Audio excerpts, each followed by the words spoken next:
Well, hello there. My name is Lindsay if this is your first time here on my channel. And if you've been tuning in, what's up, what's good, what's tea, welcome back.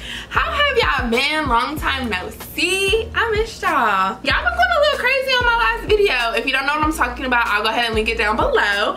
And up in the cards, it is my experience at Aveda. It seems like every single day, like those views keep going up. I keep getting all these comments, all this love, and I'm here for it. So now this is, I don't know if it's gonna be like a series or what we gonna do, but it's kind of piggybacking off of that video. So it's gonna be my tips to figure out exactly where you should apply, where you should look for a job once you are licensed as an esthetician.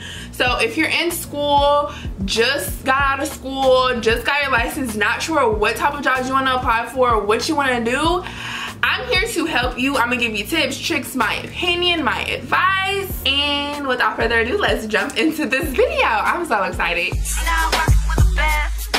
Boy, don't you leave me on red. I'ma tell you one last time, stop playing with me. You know bad bitch don't come for free. You not rocking with the best. Boy, don't you leave me on red. I'ma tell you one last time, stop playing with me and let's go. I had gotten a question on my last video basically asking if Aveda did job placement.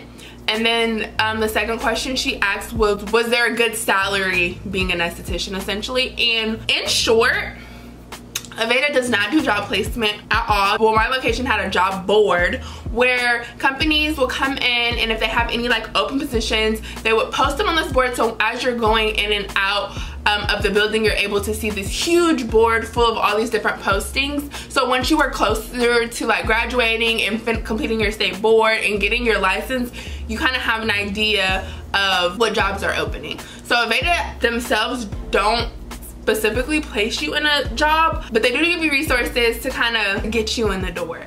To figure out exactly what you should do as a career with your aesthetics license, either once you have your license or you're about to graduate beauty school, my tip number one, when you decided to go to beauty school, what in your mind did you want to do that made you feel like, okay, I want to do this so I have to get my license?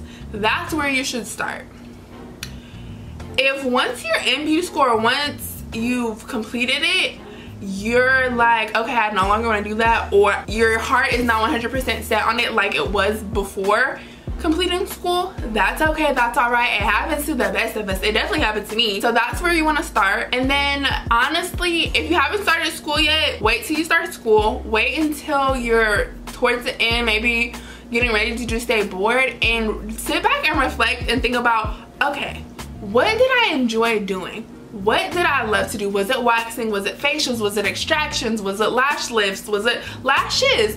What was it that I wish that I could just spend all my hours doing? And that, my dear, is probably where you want to start.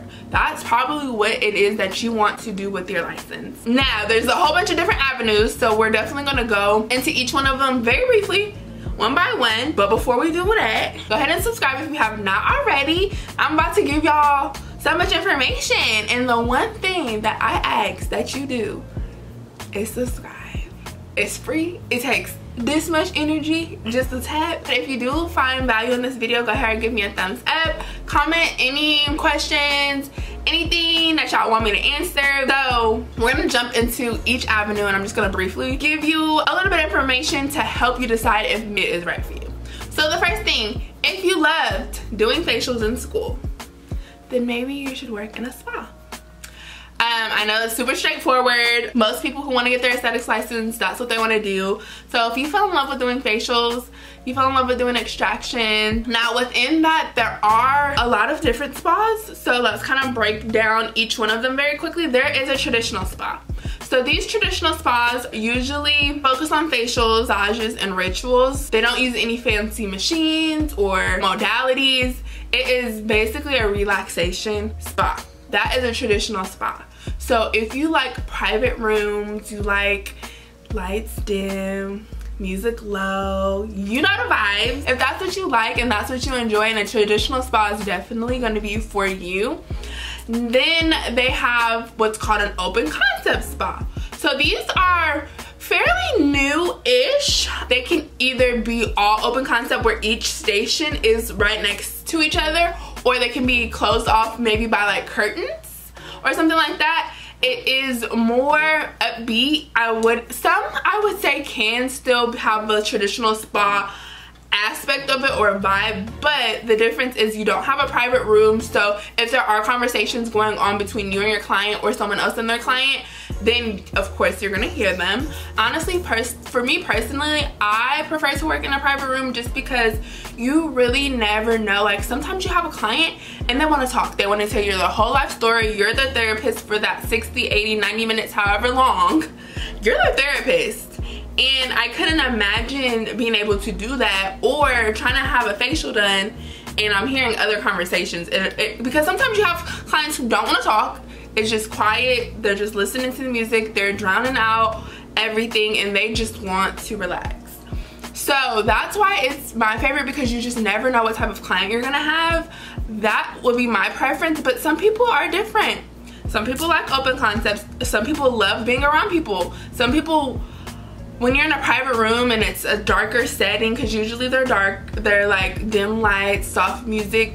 Some estheticians, like, they feel like falling asleep. Like, they're so relaxed, they're so into it that they literally feel like they're falling asleep. So you really have to know yourself. What type of environment do you want to be in? Do you want to be in with something that's a little bit more upbeat, where you can actually see the brightness and the light outside, or would you rather be in a room with no windows, dim lights? So it just kind of depends what you prefer, what you like. There are some traditional spas who still do like machine facials. That's like hydrofacials. They do LED, high frequency, microdermabrasion. So if you like those things specifically, make sure that the traditional spas or whatever spa that you decide to apply to has those techniques and those modalities available to you, and those are some of the services that they offer.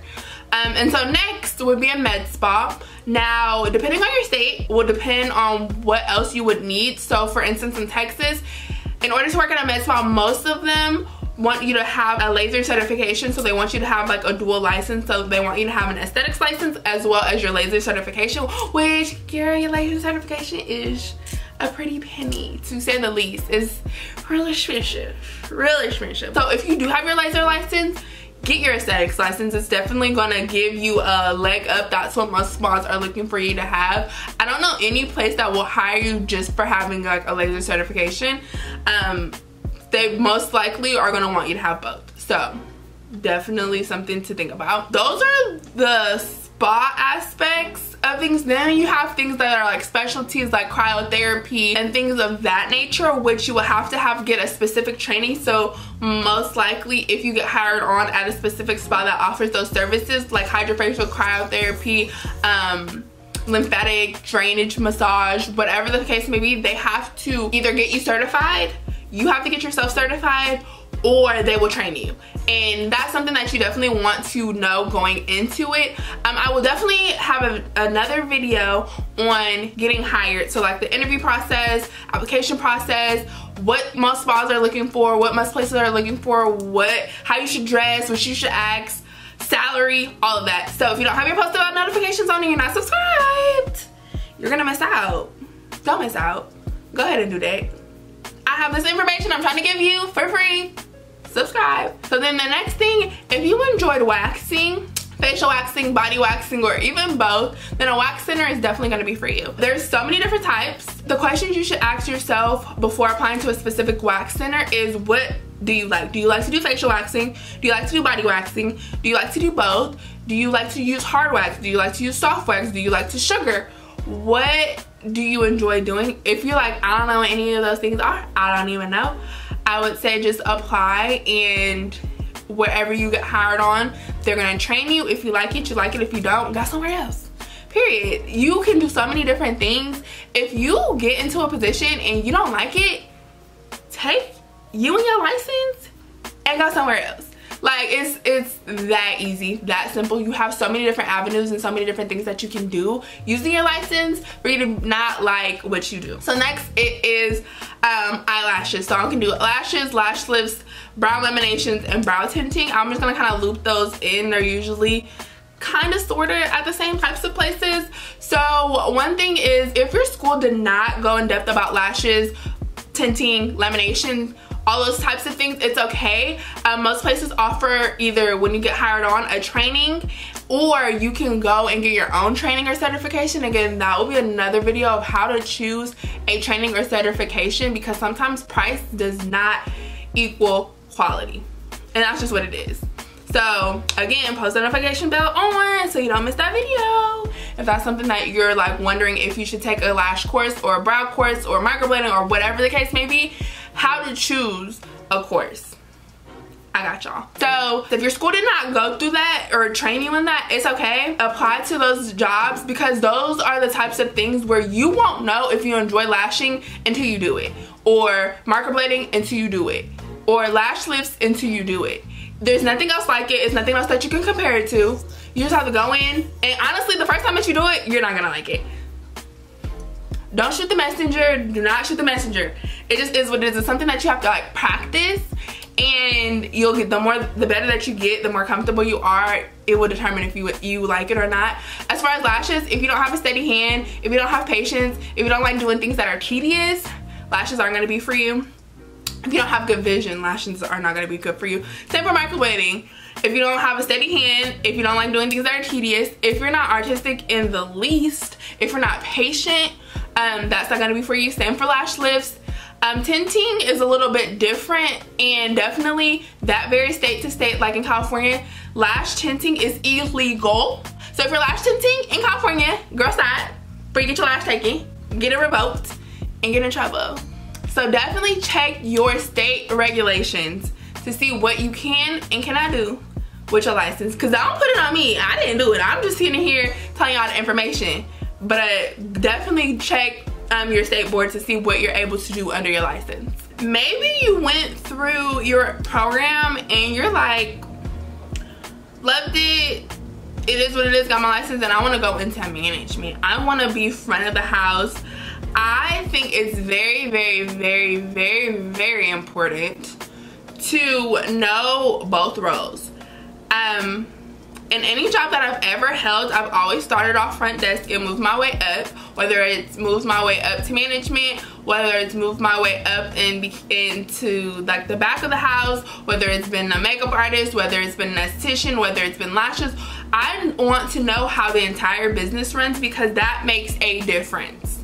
So I feel like it's very important to know both roles. So if you're in school right now and you're looking for a job, I would say work for whatever it is that you're wanting to work once you get your license.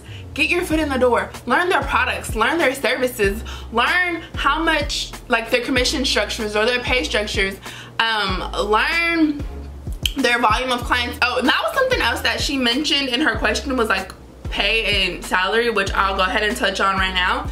So most places in the beauty industry, either an hourly, which is how much you would get paid per hour, a commission, sometimes both. And so their commission will be either you'll get this percentage off of how much you sell in products and or services, and then tips. Usually it's 100% of your tips. I've never been in a place that they take some of your tips. That's weird.